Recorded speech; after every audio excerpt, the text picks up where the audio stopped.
Okay, so here is this dating crazy story I have to tell you. It's nighttime and I just finished running errands and I was like, oh shit, I forgot to do the video. And I'm like, okay, I'm gonna do the video, but I'm gonna do it in my bedroom and I'm tired and I look a mess, but whatever, whatever. I want to tell this story. So this channel, first of all, is about dating stories, mainly my stories as I'm on my journey to meet my second husband. So I am divorced. I've been married, already had love, already had a kid.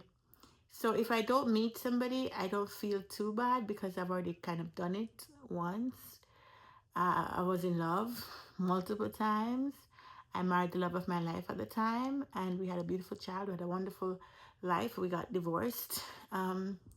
No fault of either of us, kind of just meddling and stuff. So uh, one day I'll tell that story about my divorce. But it's my ex-husband was a good man. He's still alive. He's not dead, but he's kind of dead to me. But he was a good man when we were married, so I don't have anything ill to say about him. So now I'm in the journey to find a new husband, and I've been divorced for a while, coming up on 10 years. So I've had dating here and there, but never really met anyone that I want to keep around. So yeah, I kind of get rid of them. I think after my divorce, I've had the most success professionally. I've been able to increase my net worth. I've been able to accomplish a lot of things. So I kind of accredit that to not being married. I think the divorce helped me to really focus on me and know what I wanted. When we got divorced, there was nothing, I didn't gain anything financially. There was no alimony, there was barely any child support. There was nothing. I got nothing. I was started over from zero. So everything I built by myself, literally, brick by brick by myself. So I'm very proud of what I've accomplished. And so as I'm looking to date, I can't date somebody who's less accomplished than me. Because if I am a woman, black single woman in this country, with everything going against me, and without getting help from any divorce, without getting help from any man, without getting help from any government, I've been able to build something for myself by myself with no external help. Not even family. I didn't even have family around to help me raise my daughter. So, because of that, I've gotten really tough, and there's a lot of grit. I have strength, and I don't want to date somebody who is not as strong or as driven as me. And that's been one of my biggest challenges, where if I can run circles around you mentally and I understand the way the world works better than you, then I get stuck in teacher mode. I'm always teaching you, showing you. I don't want that. I don't want to do your resume. I don't want to have to be the one to show you how to do this and do that. I want somebody who I can lean back on and let them lead me. you know, somebody smarter than me. I'm struggling to find that, and I'm pretty smart, and I've met smart guys, but obviously when they date women, they're not looking for your smartness. They're looking for something else, right? But it's very important to me to have dialogue with somebody who can keep my mental acuity on par with theirs, or even if theirs is better than mine, I can learn from them. I love that. And I love a handy guy too. So you can be intellectual all you want, but I want you to get under the car and fix it. I want you to get outside and help me in the garden. I want you to go on the tree and chop it down. I want you to do manly stuff. I don't like a wimpy man at all. I love a handy man, a willing man, a helpful man, a thoughtful man. So many good things. So this channel is meant to chronicle a little bit of my dating life, because I think, is it me? Like, there's a lot of crazy stories that I end up in. And I'm like, golly, what the hell is going on? So I'm going to tell you some of them. I'll tell you the ones from now onwards, because the ones in the past, I feel like in the moment I captured the story better with all the details. So I'll do the ones on here from now onwards. So, um, I want to tell you about this last date I went on. So, I'm not on any apps. I have refused to be on any apps. I was traumatized on the apps, and I don't think you meet a good person on the app. I want to meet somebody in person in real life, and I'm not really going out of my way to meet anybody. Like, I'm not, I've seen people say, oh, I'm going to go to this place where there are more affluent men and I'm going to do this and do that. Like, I'm not doing any of that. I am not going out of my way. If I happen to be there anyway, fine, but I'm not going out of my way to be in a place where I can rub shoulders more likely with other people. Maybe that works. I've never tried it, but I'm just not, right now, I'm not interested in doing that. So I'm living my life, doing what I do, traveling, doing what I normally do, working, going to the grocery store, going to the car mart, doing stuff, um, yard work, landscaping, getting contractors in my house. I'm just doing life. And in the course of doing life, I end up meeting people, which is how it normally works, right? This is how we've been doing it long before the apps were invented. So let's go back to that. So, um, I'll tell you the story. And I call the channel Dating Crazy for a reason because either I'm crazy or these guys are crazy or somebody crazy. I will tell you the truth, the absolute truth. And you can tell me if I'm the crazy one. You can tell me I'm good. I'm strong enough to take it. So I have a Jeep, and the Jeep had a problem. Like the day I drove it off the lot, I had it for 2 years, and I've always had this light, and I can't get rid of the light, and it just a mess. I definitely got screwed over with that purchase, and this is why I hate to purchase from car dealerships. And from now on, I will take a new car or I will lease a car. But you see these used cars from dealership, as a woman, I'm just not lucky.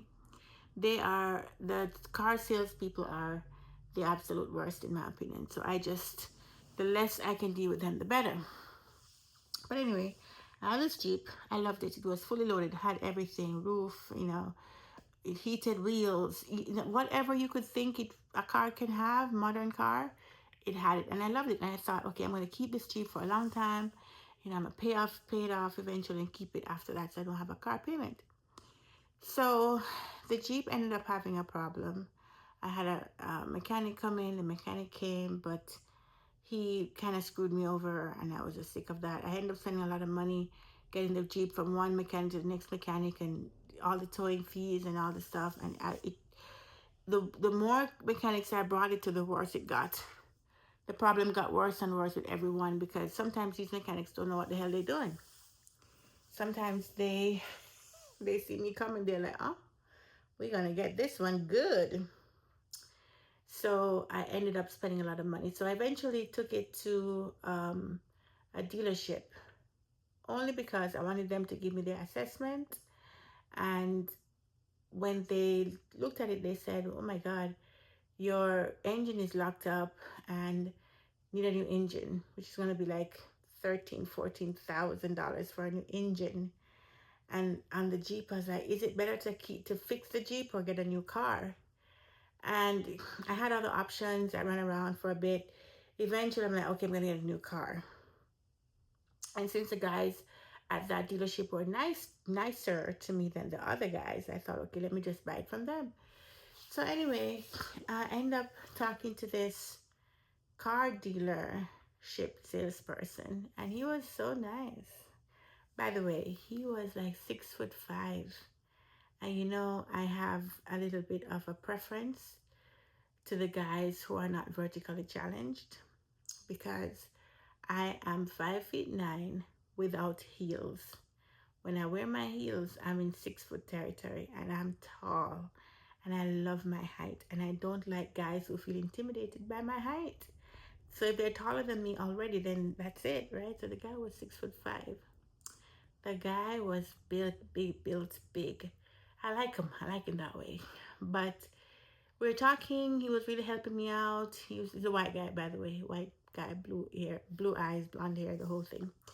So we were going across to look at the different cars in the lot, and there was like a puddle somehow in the garage where they were fixing cars. So he takes my hand, like I'm walking behind him. He reaches back to for me to grab his hand. He takes my hand, and he kind of guides me over the water so I don't step in it.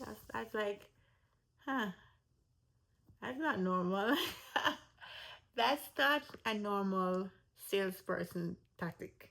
Like, the way he reached for me was like I was his girlfriend or something. I was like, oh my God. But we're talking and we're laughing and we just have a good flow, a good spirit.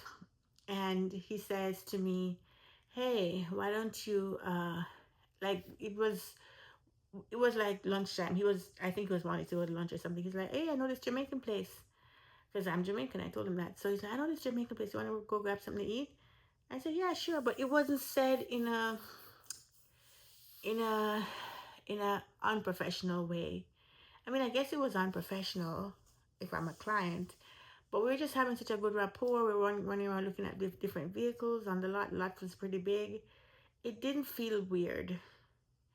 So he says, hey, we can test drive this car and take it to get the lunch. I'm like, yeah, sure. So we got in the car, one of the cars he had. We test drive it. We get to the place that he says he knows. We order the food. To be honest, as a Jamaican, I thought the food wasn't that great because it didn't have the authentic taste. But who cares? It's the thought that counts. So I went with him. We sat, we ate. So what I noticed, and I didn't notice this until later. So stick a pin. I noticed. I'll tell you the thing to notice, and you'll see why later. When we went for the lunch, uh, he ordered. I ordered. I paid. I offered to pay because I thought this was like a sales deal. Let me offer to pay. And in the back of my head, I'm like, when I find a car, he'll probably give me a good deal, you know. So it was like I was trying to. I don't know why. I liked him, but I also didn't feel like this was a date. So that's why I was okay paying because it's not like a date. If we're gonna date, the guy has to pay. But I felt this was more like a business deal, and I was okay with, upfront paying for both our lunches, and then the back end trying to work out a deal with the car prices later. So generally that's what I was doing. So I paid for the meal. And we sat there to eat. But while he sat there, he was eating and talking to me. I saw him put his phone face down and he jumped up. And I thought he was going to get more drinks because we ordered two, like, this is like a Caribbean drink called Tropical Rhythm. It was very delicious, has all the fruity flavors. So I liked mine and I said, oh, I like this drink. I thought he was going to get me another drink. So I jumped up and he went and I was there and I saw his phone face down. And I was like, I don't know why the thought crossed my mind to just look at his phone, but I didn't do it. No, no, I'm not that crazy. I did not do it, but I don't know why that thought came in my mind to look at the man's phone. I don't know why. It was just there, but I didn't do it. So luckily, I didn't do it. I resisted. So anyway, he got up, he got the drinks, but he was still standing. And later on, I realized that that was weird. I didn't notice it at the time, but you're having lunch. Why are you standing up? Just like up. So, okay. Anyway, we work out the deal. I get a car. We did a lot of gymnastics to make it happen. I felt like he put in a lot of effort to get me that deal and to find the best price and the the trading value of the other car, even though it had no engine that was working and all the different stuff. He did a great job, I think. And I felt I walked away feeling fairly good. Normally I have a bad impression of salespeople, a bad impression of car dealerships with women especially, but I felt like I wasn't done too dirty in this deal. I felt like I was done okay, and I felt it was because of the rapport I had with that sales guy. So anyway, um, the next day, was it the next day? Yeah, the next day I went back because I had given them a check and I didn't get a receipt, and I wanted to really check on the warranty and all the other things I bought. So I went back to just clarify something with the finance guy, and I did that. So I saw the sales guy that had helped me, and I said, "Hey, how are you doing?" He's like, "Oh, you're back. Well, was there any problems?" I said, "No." And then we're chit chatting, and he's like, "Hey, you want to go get something to eat again?" I was like, "Oh yeah, sure." And this time I suggested a place, and he's like, "I've been thinking about that place too." It was a new Mexican place, so we went, and I paid again. This time I paid because I felt like it was almost like a thank you for the help. I don't know what these things come up in my mind, and I rationalize them. However, but I thought, okay, I paid for the lunch this time at the other place, and we got a good meal, and we sat down to eat. And again, he jumped up and was standing. So, okay, so we're eating, we're talking. He jumps up, he's standing, he's talking about, apparently, he had a football career in college football, and he was a big football star locally. I didn't know this. And he traveled many cities and played many games and all this stuff. But while we were in the car, he was driving me to the restaurant. I saw his phone ring, and he was talking to somebody, and at the end of it, he said, "Okay, love you too," and he hung up. So in the first drive to the first restaurant, he had told me that he had a girlfriend and he has two kids, and one of the kids is like a couple months old. So when he told me that, I'm like, oh man, I knew that there is no possibility of dating this guy. So it was just platonic from that point on. So anyway, I took him to the restaurant, or he took me, and I paid for the restaurant. We sat down, we were eating, and he jumped up again, and he was just standing up, and he's talking to me, but he's standing while he's talking to me, and the food is on the table, he's standing up. It's just weird. Like, why are you standing? Like, there's a chair, sit. I didn't say that though. I just observe. I'm very observant. I will watch and I will listen. I don't always comment, but I take note. So anyway, that ended. Never talked to him again. Never called him. Never. He had my number. We never talked.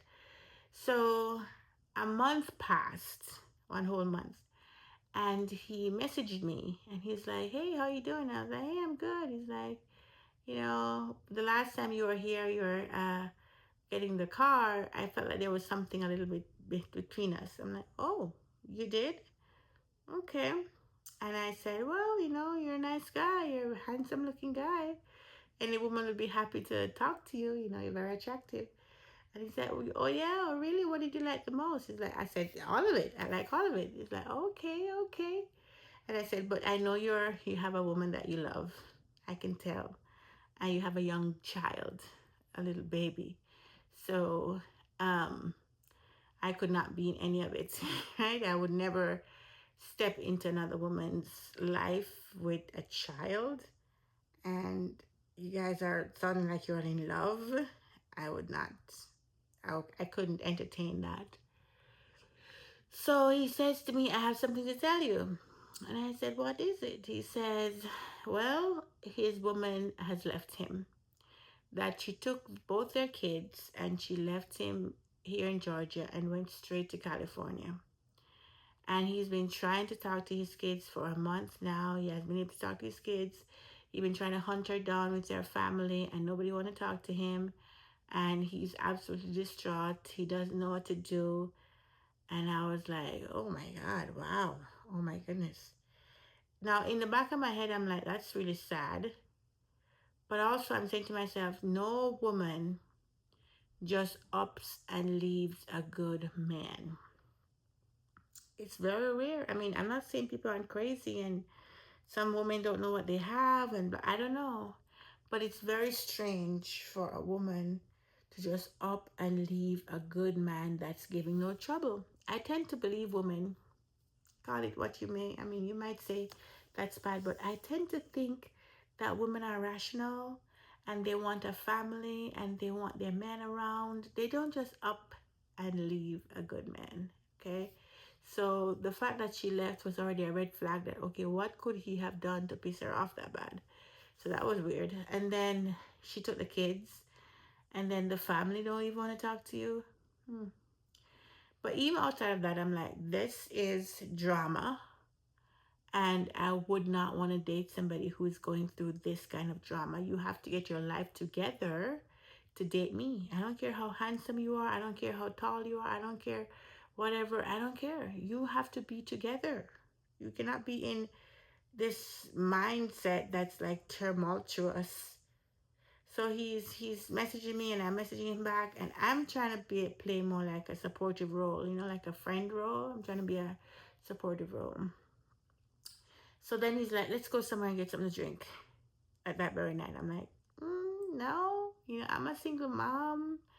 I have to plan things because to be honest, I'm a big planner. I don't do spontaneous things too much because I'm like, I have a daughter, so I have to plan how, she's gonna be taken care of if I go out. I can't just up and go and leave. Like, I don't have family like that. I can just um, dump my kid on them. So no, I can't do that. So I said, well, we could go somewhere on Friday. I can plan for Friday if you want. The time we were texting was like on a Tuesday. He's like, oh, Friday's so far away. Oh my God, I can't wait till Friday. Da, da, da. I was like, well, it's really up to you, but I can't do tonight. So anyway, throughout the week, he kept texting me. We talked back and forth, and he was really going through it. And so when I went on Friday, I was like, well, he kind of got a little personal, like sexy-ish. Like he was telling me, how beautiful I am, and he was telling me other things. The way men are. So, cool. So anyway, I was like, well, and he's funny too, right? He's funny. So I said, okay, fine, let me go on a date with him. But in the back of my head, I'm like, he's drama. He's a drama. He need to get over the situation he's in and get his mind right and go get his girl. Like in my head, I was like, the truth is, if you love your kids and you love your woman and you upset about this whole situation, go to California and get her. Go get her. Find her where she is. Tell her you've changed. Really change. Whatever she needs, be that person and get your family right. Get them back. That was how I felt about it. But anyway, um, he tried to tell me how it's done. It's over. It's done, done, done, done, done. It cannot be saved. It's over with her. Okay. So you want to go on a date? All right, cool. So I pick a place and I said, let's just go have margaritas. Let's go have margaritas. So we go.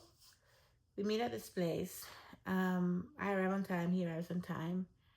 Well, he arrives a little bit after me, and we sit down at the bar because I just felt casual. I didn't feel like dinner, but I wanted to have a casual. So he comes sits at the bar, and we're talking, and he's joking. He's always joking. But I made a joke, and I think this may have caused the turn. But even if it did, it's still not right.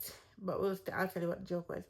So he's like, he was asking me a bunch of questions at the bar, and he was like, so, how many dates have you been on so far? And I was like, no, not much. He's like, oh yeah. He's like, you just go on random dates. I'm like, yeah, I just go on random dates. Yeah. So he's like, I'm a random. I'm like, yeah, you're a random.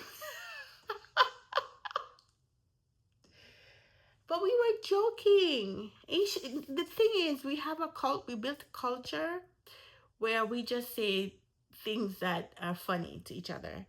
Like he would just say things that are, I can't think of anything right now, but he would say things that you could be offended by, but I'm not offended because I know he's joking. We just have jokes. So when I said, yeah, it's a random. I think he understood I was joking, but looking back, I'm like, maybe he didn't understand I was joking. Maybe that's why he did what he did afterwards. But regardless, so we're sitting there. I ordered my margarita. He ordered something, and we're talking to each other. And then there were two lady bartenders that was there. And for whatever reason, while he was ordering his drink, he was asking one of the bartenders, what's in it? What do you have with gin or whatever he wanted? And she was explaining to him. And she was very nice. And he was very nice to her. And then he started saying, oh, I think I know you from somewhere. And she said, yeah. He said, you're from here? And she says, yeah. And he says, oh, I know everybody who lives in this area. And she says, really? She said, my dad's such and such. And he says, your dad is such and such. Oh, I know him. I know his cousin. And so they may have known each other, or their families may have known each other in passing or something. Whoever, whatever. They somehow have some connections. And then he and her started going back and forth about stuff. And obviously, I can't join that conversation. I have no idea what they're talking about. So I let that go on for a while. And then that bartender calls another bartender. And she explains to him that whatever the first bartender's family, that her dad died.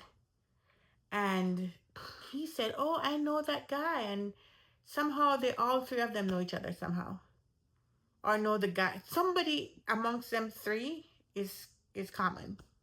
So when she started, the second bartender started talking about her dad that died, and she had a tattoo on her arm of a guitar, and somehow it came out that that was a tattoo of a guitar that her brother had given her before her brother died too.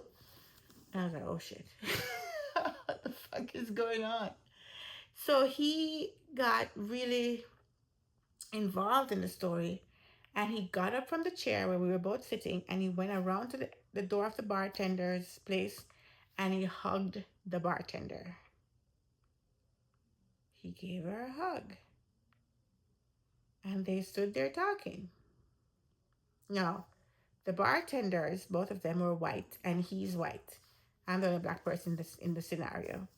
Has nothing to do with the point because I'm not about race, but I'm just painting the picture. So while he's around the corner hugging the bartender, the other bartender says to me, "So y'all are on a date or what?" I said, "No, we're just friends." Because I could not tell her that we're supposed to be on like a first date or something. That would be too embarrassing. Because imagine going on a first date and the man you're going with is more chatty with the bartenders than you, and actually got up out of his chair to go and hug a bartender he just met while she's tearing up about her dead dad. Now, isn't that crazy? So they do that little thing. He comes back, he gets his margarita, he drinks it all. I drink mine. We're chit chatting about other things. He starts going off about his ex girlfriend, and he has some things on her and some dirt on her about how she's a mom or what kind of mom she is. And he goes into a whole spiel about how he's a good dad and he takes care of his kids and da da da da. I can't believe she did that to him. So I'm like, okay, okay. So it sounded like he needed therapy more than a date. So I was like, okay, let me just turn the tide and become a therapist. So I was like, like what's she complaining about? What is it that you can do to change it? And what happened? How did you know she left to California? It's like she came to my car dealership. She brought me lunch. She hugged me and kissed me, and then she left. And when I came home that night, she was gone. I was like, huh, interesting. She said, you said she told me she loved me. She kissed me, and then she left, and she haven't seen her in a month. She's gone. I haven't seen my kids. I haven't talked to my kids. And he was very distraught, especially about his kids. So, I listened to all of this for a while. And in the mid sentence, he gets up. By the way, half of the time he's standing. So he sits, he stood to go hug the bartender. He comes back, he sits, he stands up again. All this time I'm sitting beside him and he's standing up and I'm talking to him while he's up. And then he says to me, "Come on, let's go outside." And I'm looking at the cups and the thing, and I'm like, but we're still running out of time. He's like, "Yeah, it's okay, we come back. Let's go outside." I've not done this before where you just get up and leave a table that you're, well, we're at the table, we're at the bar, so maybe it's okay. We're just get up and leave the bar with your cup and everything. I don't like to leave my drink unattended. Like, it was weird. But he said he wanted to go outside. He wanted to have a smoke. He needed to have a smoke. We were only like 45 minutes into the date. He needed to have a smoke. I don't smoke, and I don't date smokers. So I was already like three things red flag down that line. Okay, fine. So I go with him because I'm very, very accommodating. The man I will end up with will be so happy because I don't really give trouble. you know, I have my thoughts, but I don't always voice them, and I know when to say what. So I said, okay, sure. We go outside.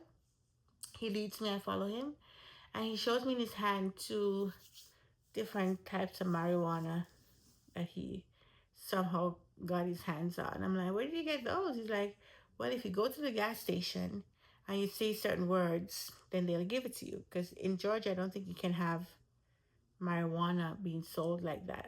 There's some laws around it.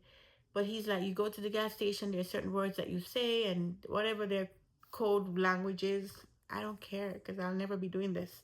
But I ask him, I let him tell me, and it's okay. So we go outside and he lights it up.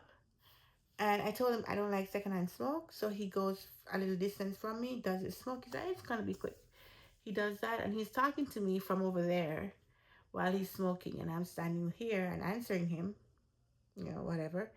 And then he finishes his smoke and he said, let's go back inside. So we go back inside. So I see it wasn't so bad. I'm like, no, I guess not.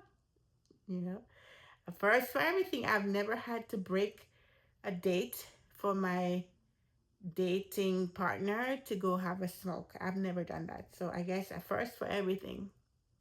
So we go back to the bar, and this time the bartender asks if he wants to order anything. Now, by this time, I already, like I'm already turned off, and I don't really want to eat anything. I'm just this is not my cup of tea. So I told the bartender, no, I don't want anything to eat. I'm okay with just another margarita. And he said, yeah, I'll eat something. And he goes and he looks at the menu and he orders whatever he wants to order. And he asked me, you sure you don't want something to eat? I said, no, I'm full. I'm good. I ate before I came. I'm really just here to drink and chill and hang out with you. So he's like, oh, cool. So he orders his meal. The meal comes and he stands up. He ordered two more drinks and he just drank them off really fast. And he's standing and he's eating while he's standing up at the bar. And I'm like, why is he not able to sit down? And I realized that he's antsy, up and down, up and down. He's sitting down and getting up, sitting up. What is going on? And I said to myself, is he on drugs? Is this man on drugs? Because he's acting kind of fidgety and he's not all there, you know. So at one point, he left to use the restroom, and the bartender asked me, she says to me, you're his friend, right? I'm like, yeah. I said, he's really, she's like, okay. And she's like, is he okay? I'm like, yeah, he's going through a lot. He's going through a lot. I'm just his friend trying to help him out. She's like, okay. So when he comes back, he orders another drink. And by this time, his eyes are like red. So the bartender says, no, I'm going to cut you. I'm going to shut you off. I'm going to shut you off. The same bartender he was hugging said she's going to shut him down. And I said, okay, yeah. I said it to her. But to be honest with you, it never registered in my head what she meant. What she meant was she's not serving him any more alcohol because he's up and down, sitting up, jumping up, his eyes are bloodshot red. So she feels like he would be a danger to himself if he got more alcohol in him. So she said to me, you're going to drive him home? I'm like, no, I'm not driving home, but I'll make sure he gets an Uber and he gets home so he doesn't have to drive himself. So she said, okay, that's good, but I'm gonna shut him down. And then I said, okay. But then he looked at me and he said, no, no, no, you can't do that. You can't agree with the bartender. Nobody's gonna shut me down. I'm a grown man. I can do what I want. I can choose when I want to drink or not. And he got mad at me. He got mad at me. He's like, we are a team. You're on my side. You cannot agree with the bartender against me. We're here together. I'm like, oh, I'm so sorry. I didn't know that's what she meant. The bartender couldn't hear us at this time.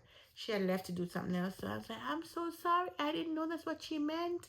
I didn't mean to be on her side against your side. I just thought she was just saying, regular stuff. I didn't know she meant no, she's not gonna serve you anymore. He's like, yeah, you can't be agreeing with her. We're here together. And he's like, aren't we supposed to be a team? I'm like, yeah. And then he gave me a fist bump and an elbow bump. He's like, you gotta be on my side, okay? You gotta be on my back. Have my back. I was like, yes. Because in truth, when I have a man, I have his back. I don't care what the world be doing and saying about you. I'm not gonna be with them. Even when you're wrong, I'm gonna be on your side in public. In private, I'm gonna say, dude, that shit was some fucked up shit. Don't do that again. But in front of people, we are a team. I am never gonna have you looking all crazy. No, I'm gonna be right there. I'm gonna be supporting. So I understood that. So I said, okay, fine. Maybe he felt like I was like not there for him. So that's okay. So maybe I take that L. So anyway, he goes to the bathroom and he sees himself in the mirror and he comes back and says, oh, I know why she said that because look at my eyes. My eyes are really bloodshot.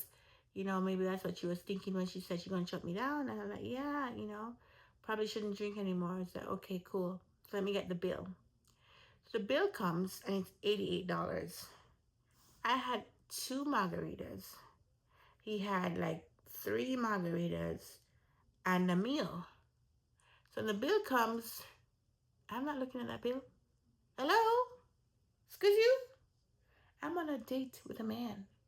I am not paying $1. Remember, we already went to lunch twice where I paid. So those on those two occasions, it was more of a. I feel like it was more like a transaction, like a business transaction. This is a date. Okay, you wanted to go out with me, and I said yes. So I am not paying. So the bill comes, and he looks at the bill, and he's like, I said to him, "Thank you for paying for my drink." This is before he paid. He's like, "I didn't know I was paying for this. I had no idea I was gonna be the one paying for all of this." So I said, I didn't even look at him. I'm like, oh, I did not look. I pretend I didn't hear. Because, excuse you, what do you mean you didn't know you were gonna pay? You thought I was gonna pay because I've been paying? You thought that, you just found somebody who likes to spend their money? Because he saw my salary when I did my job application, see? Sorry, not job application, my car loan application. He saw my salary. And I had to go to the bank to get some cash for the down payment, and it was a lot of cash. And he was the one who drove me to the bank. I got the cash, and we went, got the cashier's check, and we went. So I was able to pull a significant amount of cash from my account like that because your girl is working towards something. And I told you, I built everything up by myself. I have some financial sense. So I don't know if that's what impressed him or what. And he just thought, hey, I'm just going to keep paying. No, no, sir. I don't care what you do with your blonde hair and your blue eyes.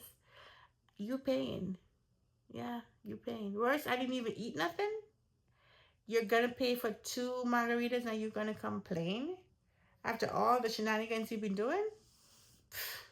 So I was about done with him. So anyway, um, but now I'm stuck because he can't drive home and I gotta go. So we leave. We're outside, and I said to him, "We're gonna take the Uber." So he's like, "Yeah." And I'm standing around. I haven't driven off because I'm like, I really want to make sure he's taking the Uber because he can't stay still. Even when I'm outside talking to him, he's fidgeting, he's walking back and forth, he's kind of shifty. Like that guy's on drugs. He cannot stay still. He's fidgety, and I'm like, I wonder if that's why he lost his football career. Because how do you go from being college football on a team and then you end up being a car salesman?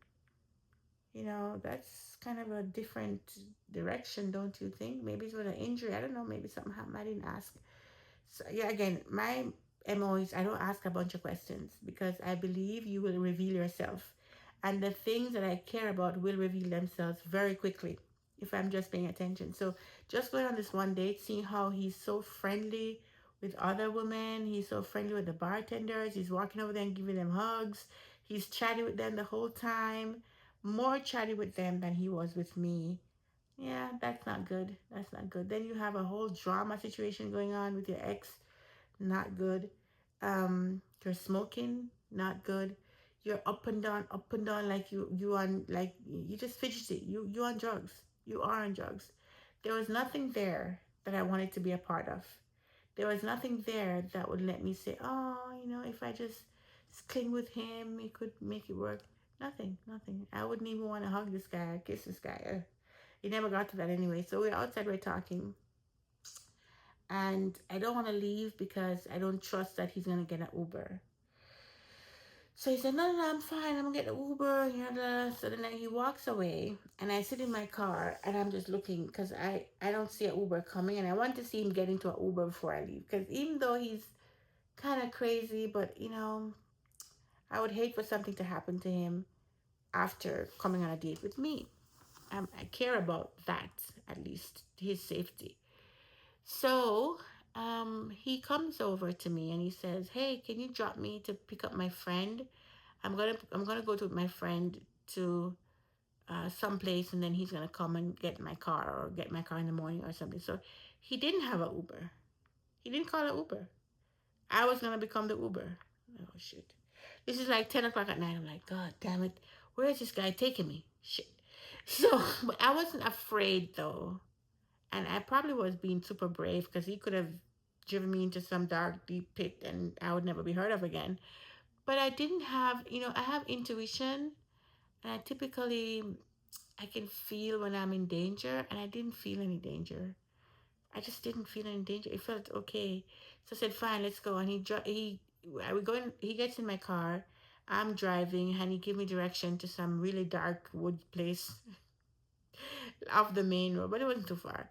And we pick up another friend of his, two white guys, and we're driving back, and I'm playing music. He likes some music. He starts playing it, and we're singing along in the car, and we're going on, and I know the music, funny enough, I know the music. We're all singing along, and we're like pumping fists, and yay! I mean, you'd think that we were like college kids. We're all people in our, I don't want to give away my age, but we're all grown ass people.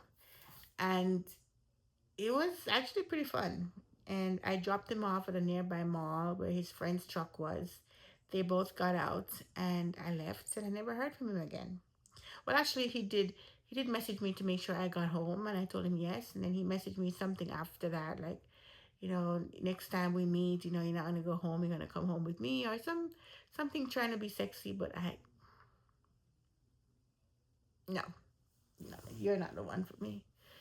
And then we just never kept up, and I never called him again, never talked to him again. He never called me again after that text, and I just didn't give him any more time, and that was it. Because there's just too much things wrong.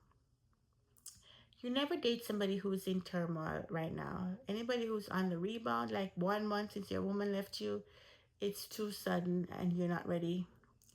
Plus, you have a drug problem. Maybe that's why the woman left. Because when I see him in action for just that, we were there for like 2 hours. Just the 2 hour time I spent in his presence, I'm like, God bless the woman who have to deal with this every single day. The guy cannot sit still. The guy's just all over the place, like crazy. You know, who can deal with that with young kids? I immediately see why she left. That he needs, he needs to stop taking drugs. He needs to get his mind right, and he needs to focus his attention on what he needs to accomplish. He can sell cars for sure. He was an okay salesperson. I felt like he did a good job with me.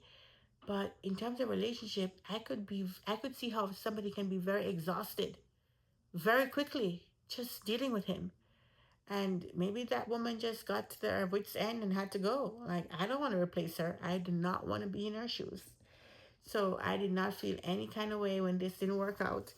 And that date was definitely crazy. Okay, that's an example of the dating crazy that I'm going through, and I'm chronicling it, putting it out here on the web just for your entertainment. And maybe I look back at it to see where I'm coming from, but that's an example of what's going on with me out here in the world of dating crazy. Thank you, everybody, for listening, and I will talk to you in my next post about my crazy dating life. Take care. Bye bye.